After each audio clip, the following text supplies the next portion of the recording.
wananchi wapendwa,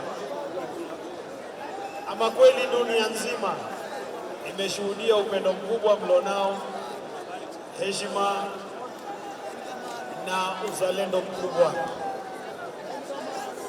Niwape kongole hata kwa kukaa hadi wakati huu. Tangia mida ya saa 1 asubuhi ulikuwa mshakongamana katika uwanja wa ndege wa Jomo Kenyatta.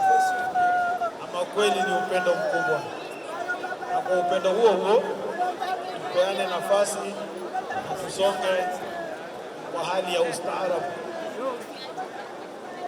Vile nikukumbushe tu, simu yako ya rununu sio kwa ubaya, ila usiitumie kwa kupiga picha, haswa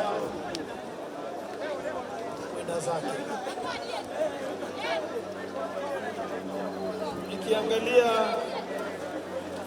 kronomita yangu ni kana kwamba kwa dakika zisizo nyingi zijazo inaonekana kana kwamba foleni hii itakuwa inaelekea kuisha ikiwa tutaendelea na hali ilivyo.